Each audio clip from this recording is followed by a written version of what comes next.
Assalamualaikum warahmatullahi wabarakatuh. Before you continue this video, I'd like to tell you that the second volume of our art book, the Book of Illustrated of Quran, can be ordered right now. You can support us by buying this book for your niece and nephew. Link in the description below. Assalamualaikum.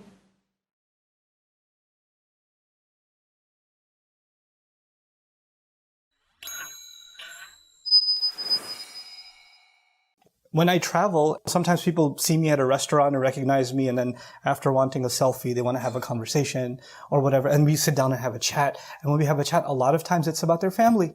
This is my daughter, and she used to pray. She used to pray every single day, and until she was 12, 13 years old, I made sure she prayed all her prayers. And then by the time she got 18, she went to college, and now I don't know if she prays anymore. What can you tell her?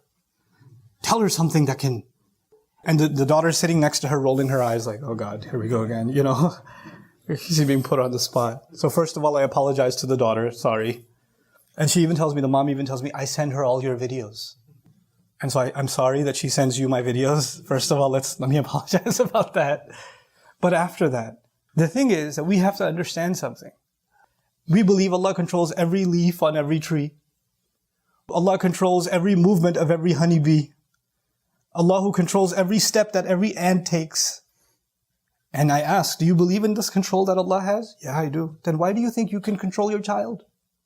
Who's in charge? Who's going to control the outcome for our kids? What they're going to do and what they're not going to do. Once they become adults, then their choices are theirs to make. We have to understand our only job can be to remind, but even that so gently, and some parents, it's not just about parents, it could be siblings or spouses, whoever else. We start thinking, no, that's all I do is just remind. But yeah, nagging is not the same as reminding. Sarcasm is not the same as reminding. Criticizing someone or making someone feel like scum is not the same as reminding. Embarrassing someone is not the same as reminding. Oh, you didn't pray, did you? No, I remind very gently. How do you remind? You're just going to burn in hell if you keep this up. This is not the way you remind someone. This is not the way you're hoping they dress the way you'd like them to, that they behave the way you like them to, they pray the way, and then ask a hard question to people who want to do that.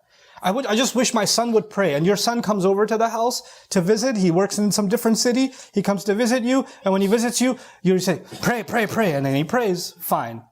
And when he prays, why did he pray? If he was going to verbalize his intentions, they're not going to be, I'm about to pray the Dhuhr Salah for Allah subhanahu wa ta'ala. He's going to say, I'm going to pray 4 rak'ah because my mother won't leave me alone. Allahu Akbar. Those intentions are not for Allah anymore. He didn't do that for Allah. So what good is it? إِنَّمَا الْأَعْمَالُ بِالنِّيَّاتِ. Actions are only good if their intentions are right. Doesn't everybody know that? So if we're trying to control what somebody else does, and now they're doing it because we wanted them to do it, and we forced them to do it, or we pressured them to do it, or we nagged them into doing it, then they're doing it for the wrong reasons, which makes it completely worthless. It's utterly worthless. And so here, what the messenger is being taught is a profound, heavy truth. We are not in control. We're not in charge. We cannot control any other human being in what they do. No one, no matter how much we love them, no matter how much we think we're responsible for them. And that's the next thing. Parents feel like they're responsible. A spouse might feel like they're responsible. An older brother or a sister might feel like they're responsible. But I'm responsible. My younger brother is drifting away.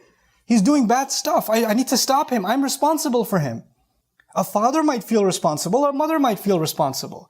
The thing is, nobody's ever going to feel more responsible than Rasulullah sallallahu alaihi wasallam. Nobody. Nobody will ever have more of a sense of responsibility. And he did feel the burden, the pain of people not listening, of people drifting away.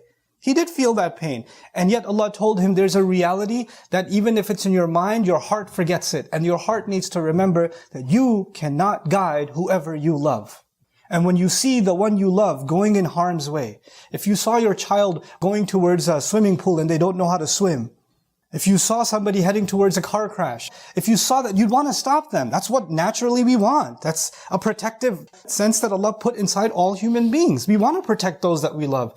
But we have to do it after understanding that when it comes to guidance, when it comes to changing somebody's behavior, that we have to follow the model given to our Messenger sallallahu alaihi wasallam. And he's being told, your only job is to remind. You are not in control. لَسْتَ عَلَيْهِمْ بِمُسَيْطِرٍ. You are not in control over them at all. You cannot guide whoever you love. Allah, in fact, He guides whoever He wants.